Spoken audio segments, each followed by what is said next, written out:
एक बड़ी पुरानी कहावत है, कहते हैं 4 दिन की चांदनी फिर अंधेरी रात। कुछ ऐसा ही क्या मालदीव के साथ होने वाला है। मालदीव जो कि भारत का पड़ोसी है, जानेंगे क्या है मामला। तो वहीं दूसरी तरफ ये जो तस्वीर देख रहे हैं, इस तस्वीर से, ये भारत के DRDO से ली गई तस्वीर है और इस तस्वीर से चाइना और पाकिस्तान की नींद उड़ गई है। जानेंगे आखिर इस तस्वीर में ऐसा क्या है। जियोपॉलिटिक्स में इस वक्त बहुत कुछ चल रहा है, जानने को आपको बहुत कुछ मिलेगा। आइए जानते हैं इन खबरों को विस्तार से। मालदीव के नए नवेले राष्ट्रपति मोहम्मद मुइज़ू को चीन समर्थक नेता माना जाता है, लेकिन मुइज़ू की सरकार शपथ ग्रहण के बाद से चीन को लेकर अपने आप को काफी सतर्क दिखा रही है। मुइज़ू ने खुद कई मौके पर कहा कि वो किसी खेमे में शामिल होने की जगह मालदीव के विकास को प्राथमिकता देगा। अब चीन में इंडियन ओशन रीजन फोरम में शामिल हुए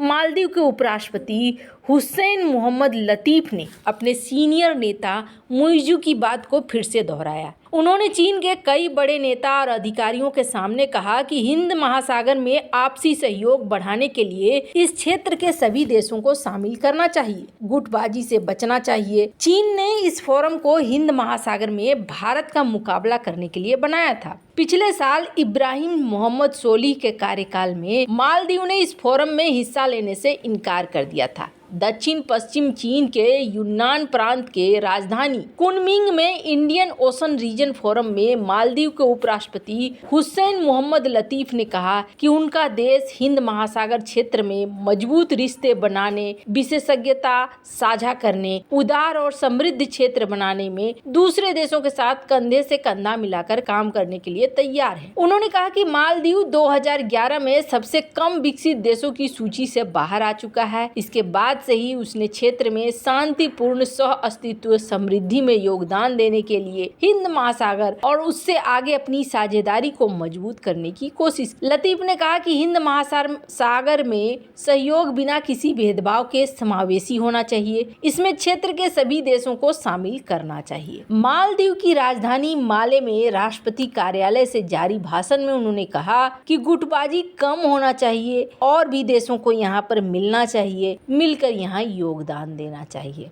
आपको बता दें, चीन ने मालदीव में बड़े पैमाने पर निवेश किया है। निवेश का ये सिलसिला पूर्व राष्ट्रपति अब्दुल्ला यामीन के कार्यकाल में शुरू हुआ। ऐसे में अब मालदीव के ऊपर चीन का बहुत बड़ा कर्जा है। चीन भारत को घेरने की रणनीति के तहत हिंद महासागर के देशों में अपने प्रभाव को मजबूत करने की कोशिश कर रहा है। उसने जिबूती में एक सैन्य अड्डा स्थापित किया है और श्रीलंका को कर्ज देकर उसके हम्बनटोटा बंदरगाह को 99 साल की लीज पर ले लिया है। हालांकि लतीफ ने मालदीव में चीनी परियोजनाओं को महत्वपूर्ण बताते हुए कहा कि चीन ने हाल के दशक में मालदीव की प्रगति में एक महत्वपूर्ण भूमिका निभाई है। वैसे आपको बता दें, इस प्रोजेक्ट में चीन के BRI का जिक्र बिल्कुल भी नहीं करा मालदीव ने, पर यहाँ पर एक कहानी और हुई है और ये ज्यादा महत्वपूर्ण कहानी है। एक और सिक्योरिटी का कॉन्क्लेव हो रहा था जिसमें भारत के NSA अजीत डोभाल भी थे और ये 6ठी मीटिंग थी, कोलंबो में हो रही थी। आपको बता दें, यहाँ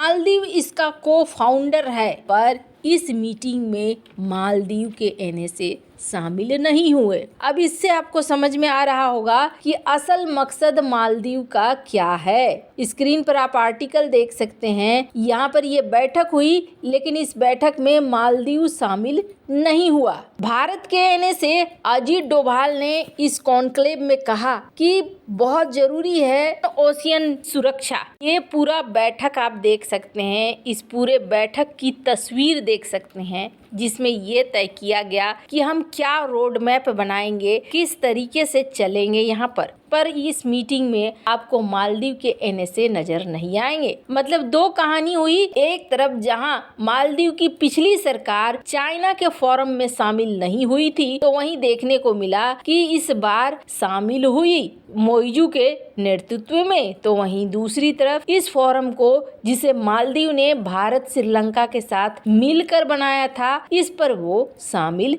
नहीं हुए। भू राजनीति बदल रही है, ये साफ साफ दिख रहा है।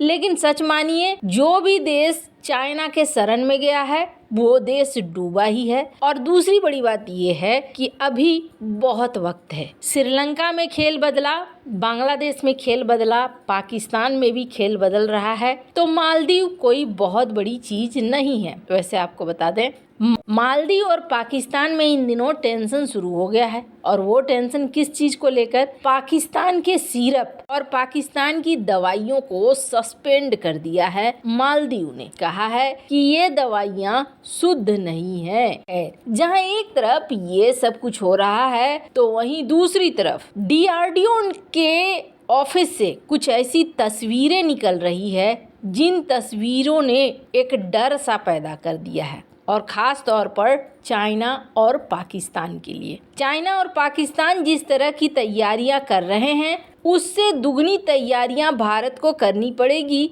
ये बात तो साफ साबित होती है। भारत इन दिनों ताबड़तोड़ तैयारियों में भी लगा हुआ है, इसमें भी कोई शक नहीं है। अब स्क्रीन पर देखिए एक ये तस्वीर। इस तस्वीर में ऐसा क्या है? तो ये जो तस्वीर है, दरअसल ये तस्वीर एक कैनेस्टर है। अब कैनेस्टर का मतलब क्या होता है तो आपको बता दें, जिसके अंदर मिसाइलों को रखकर एक जगह से दूसरी जगह ले जाया लाया जा सके। मन में ख्याल आएगा, अच्छा तो ये जो कैनेस्टर है इसमें भरकर कहीं से कहीं ले जाते होंगे, ले आते होंगे, तो इसमें कौन सी बड़ी बात है? ऐसा तो चाइना के पास भी होगा। बिल्कुल है, लेकिन भारत के पास जो ये है, इसने चाइना सहित पाकिस्तान को भी टेंशन में क्यों ला दिया है? क्योंकि इसका वजन बता रहा है कि भारत कुछ और ही करने जा रहा है। इसका वजन है 70 टन। 70 टन का कैनेस्टर में मिसाइल सिस्टम का होना, इसका मतलब है भारत कुछ अलग कर रहा है। पारंपरिक रूप से भारत जो करता है उससे अलग है। कोई ऐसी मिसाइल जिसका रेंज करीब 10,000 से 12,000 किलोमीटर है, और कम से कम मिसाइल का वेट माना जा रहा है 60 से 65 टन होगा। अगर लॉन्चर 70 टन का है तो अगर ऐसा है तो ये मिसाइल एक बड़े रेंज और बड़े प्रलय वाली होगी, जिसका परीक्षण करने की पूरी तैयारी कर चुका है। कैनेस्टर्स बन चुके हैं। इसका मतलब है कि मिसाइल भी रेडी हो चुका है, और कहा जा रहा है कि ये मिसाइल कुछ और नहीं, या तो अग्नि 5 का MK2 वर्जन है और या फिर ये अग्नि 6 है। अब दूसरी बात ये है कि कैनेस्टर बेस्ड होने का मतलब है कि भारत ने इस पूरे मिसाइल सिस्टम को एक मॉड्यूलर अप्रोच दिया है, टुकड़ों में बनाया है, कहीं भी इसे ले जा सकता है। भीड़ भाड़ वाले इलाके में भी इसे छुपा कर आराम से ले जाया जा सकेगा। इसको पकड़ पाना आसान नहीं होगा। और दूसरी बड़ी बात ये होगी कि बैकअप के लिए इसका डिफेंस सिस्टम तैयार हो गया है। यही वजह है कि 70 टन के इस कैनेस्टर को देखकर सबसे ज्यादा पाकिस्तान और चाइना में टेंशन है। वैसे इन सब मामले में आपकी क्या राय है? कमेंट कर जरूर बताएं। जल्द मिलते हैं अगले वीडियो में नई खबर के साथ।